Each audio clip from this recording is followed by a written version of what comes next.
Craniosacral therapy is a term that came in a lot later, and I'll explain that shortly. But it's somewhat of a misnomer because people think, oh, craniosacral, that means you just deal with heads and you just deal with sacrums. As I mentioned earlier, one of the things that Sutherland understood quite early on was that this rhythmic movement is a whole body process. Every organ, every muscle, every fluid, every structure is expressing rhythmic motion. So, here we come to one of the tenets of this work, and that is that life is expressed as motion. It's very, very simple. I'm going to give you a surefire test right now that you can take away, you can check it out, you can play with it, to determine, so that you can determine whether or not an organism is alive or not. Have a look. You might need to do this under a microscope, but have a look and see whether or not the organism is moving. If it's moving, it's alive. If it's not, it's dead. Okay? So Sutherland investigated. He dug deeper and deeper to try to understand what is the nature of this motion that he had this flash of insight about, this inspiration about. And he played with a number of different ideas. At first he thought, well, maybe it's a movement that's generated within the central nervous system. Maybe it's primarily the brain and the spinal cord that drives the system. And he kind of, this is an idea that came to him. He then started to sense that the movement of the fluid that surrounds the brain and the spinal cord had a particular significance in expressing this motion. Since Sutherland's time, there have been many, many theories, and there still are, as to what it is that produces these subtle rhythms that we can put our hands on, we can feel, that have been measured now in many different kinds of experiments. Some people suggest that it's relates to the subtle movement, a contraction and expansion that happens through the veins of the body. Some people have suggested that it's something to do with the production and the reabsorption of cerebrospinal fluid, this fluid that bathes the central nervous system.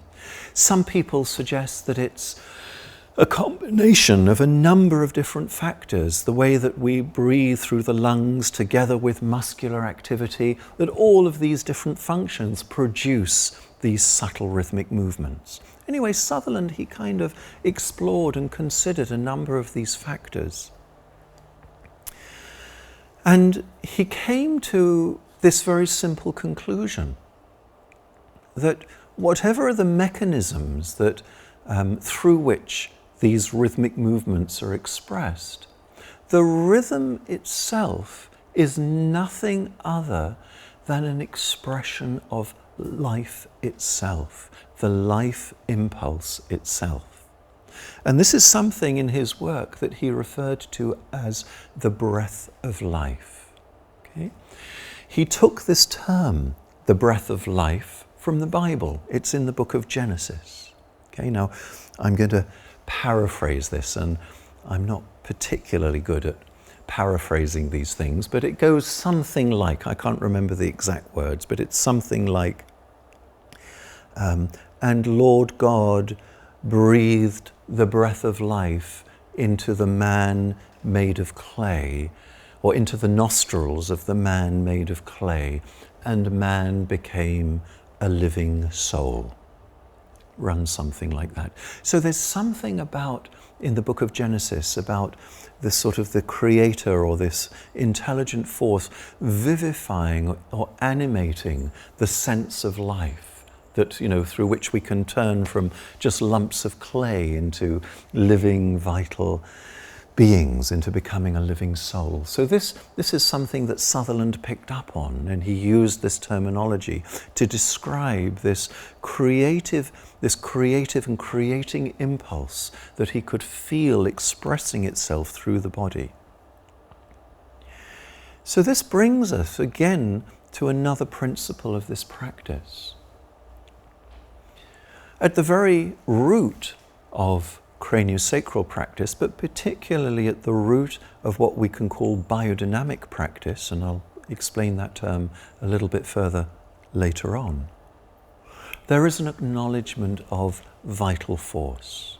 This is essentially a vitalistic therapy. It's not a mechanistic therapy. It's not something that because there are people in this field, not just within the field of craniosacral practice, but within the field of certainly modern medicine, but also complementary medicine, that seek to explain things in very mechanical terms, in kind of mechanical processes. But right at the very roots of craniosacral practice, and also at the roots of osteopathic practice, there is an understanding of vital force, and that this so-called vital force, in craniosacral work we talk about potency quite a lot. This potency carries with it some kind of ordering principle within mind and body, so that if this potency is able to express itself freely and without restriction through us, then we're in a state of health. But if for some reason it becomes inertial or locked up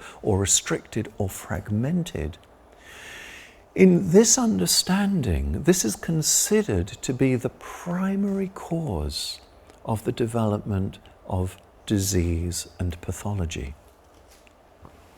So the other side of this also holds true.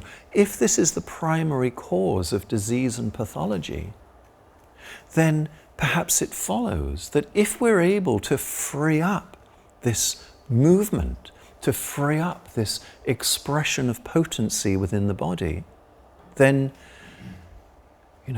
perhaps there is going to be some important therapeutic change that can happen.